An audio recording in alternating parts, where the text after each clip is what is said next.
Now, the words of the late Archbishop Fulton Sheen. First, are you happy? A radio address delivered on December 3rd, 1944. Are you perfectly happy, or are you still looking for happiness? There can be no doubt that at one time or another in your life, you attained that which you believed would make you happy. When you got what you wanted, were you happy? Do you remember when you were a child how ardently you looked forward to Christmas? How happy you thought you would be, with your fill of cakes, your hands glutted with toys, and your eyes dancing with the lights on the tree. Christmas came, and after you had eaten your fill, blown out the last Christmas light, and played till your toys no longer amused, you climbed into your bed and said, in your own little heart of hearts, that somehow or other it did not quite come up to your expectations. And have you not lived that experience over 1,000 times since? You looked forward to the joys of travel, but when your weary feet carried you home, you admitted that the two happiest days were the day you left home and the day you got back. Perhaps it was marriage you thought would bring you perfect happiness. Even though it did bring a measure of happiness, you admit that you now take your companion's love for granted. One is never thirsty at the border of the well. Perhaps it was wealth you wanted. You got it, and now you are afraid of losing it. A golden bit does not make the better horse. Maybe it was a desire to be well known that you craved. You did become well known, only to find that reputation is like a ball. As soon as it starts rolling, men begin to kick it around. The fact is, you want to be perfectly happy, but you are not. Your life has been a series of disappointments, shocks, and disillusionments. How have you reacted to your disappointments? Either you became cynical, or else you became religious. If you became cynical, you blamed things rather than yourself. If you were married, you said, if I had another husband or another wife, I would be happy.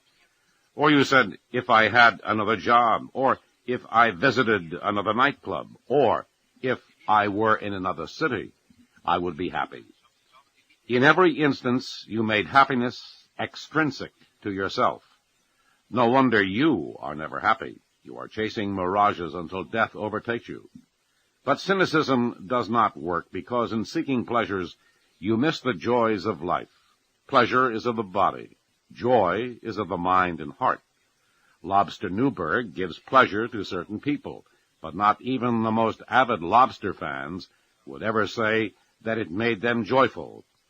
You can quickly become tired of pleasures, but you can never tire of joys. A pleasure can be increased to a point where it ceases to be a pleasure.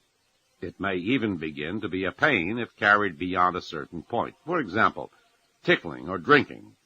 But the joy of good conscience, or the joy of a first communion, or the discovery of a truth, never turns to pain. Furthermore, have you noticed that as your desire for pleasure increased, the satisfaction from the pleasure decreased? Do you think a philosophy of life is right that is based on the law of diminishing returns?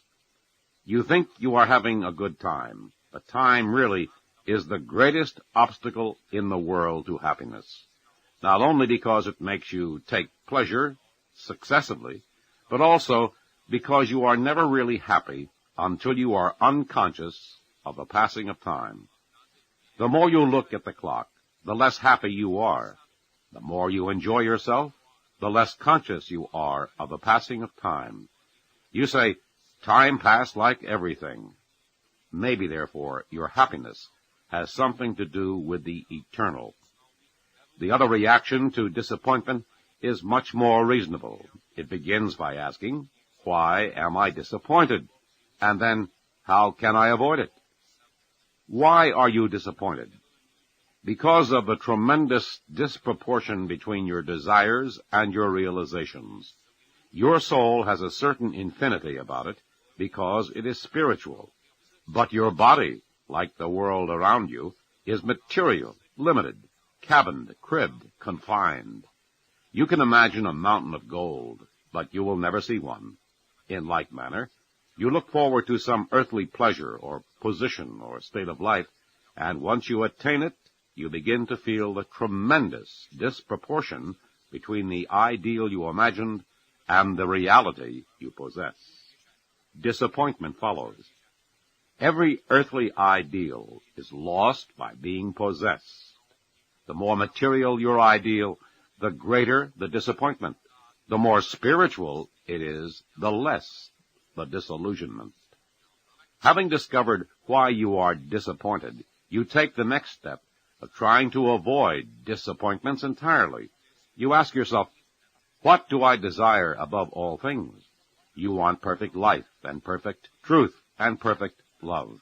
Nothing short of the infinite satisfies you, and to ask you to be satisfied with less would be to destroy your nature. You want life not for 2 more years, but always. You want to know all truths, not the truths of economics alone, to the exclusion of history. You also want love without end. All the poetry of love is a cry, a moan, and a weeping. The more pure it is, the more it pleads. The more it is lifted above the earth, the more it laments. With your feet on earth, you dream of heaven. Creature of time, you despise it. Flower of a day, you seek to eternalize yourself. Why do you want life, truth, love, unless you were made for them? How could you enjoy the fractions unless there was a whole? Whence come they? Where is the source of light in the city street at noon? Not under autos, buses, nor the feet of trampling throngs, because their light is mingled with darkness. If you are to find the source of light, you must go out and do something that has no admixture of darkness or shadow, namely, to pure light, which is the sun. In like manner, if you are to find the source of life, truth, and love, you must go out to a life that is not mingled with its shadow, death, to a truth not mingled with its shadow, error, and to a love not mingled with its shadow, hate. You go out to something that is pure life, pure truth, pure love, and that is the definition of God. And the reason you have been disappointed is because you have not yet found Him. It is God you are looking for. Your happiness is not due to your want of a fortune or high position or fame or sufficient vitamins.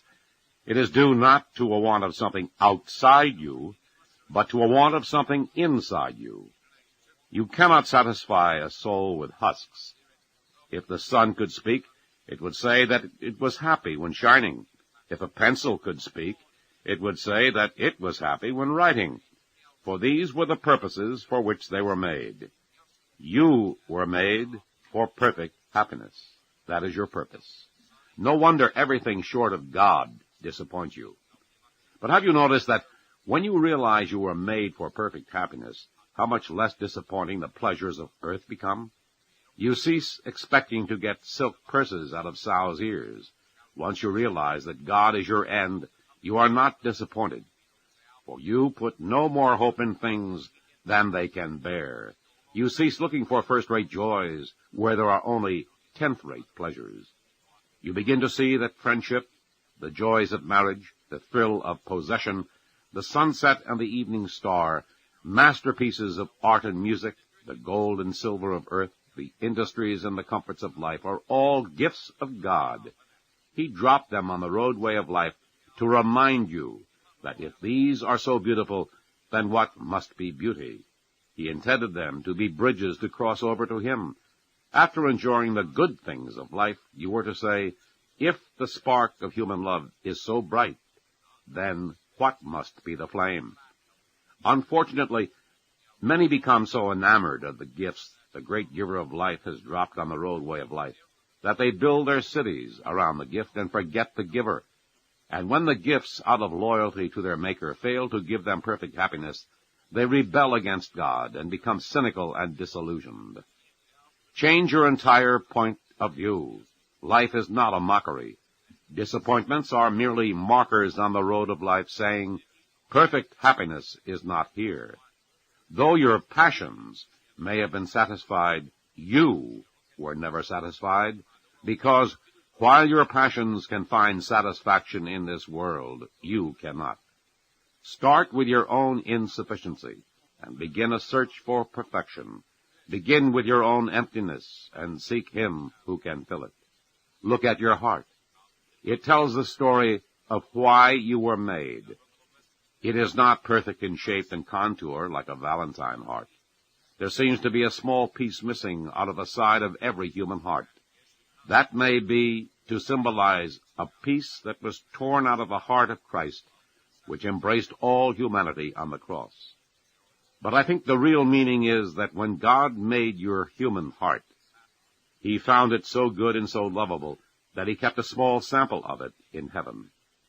He sent the rest of it into this world to enjoy His gifts, and to use them as stepping stones back to Him, but to be ever mindful that you can never love anything in this world with your whole heart, because you have not a whole heart with which to love. In order to love anyone with your whole heart, in order to be really peaceful, in order to be really wholehearted, you must go back again to God to recover the peace He has been keeping for you from all eternity. Suatem in nobis est Domine, et nomen sanctum tuum invocabum est super nos.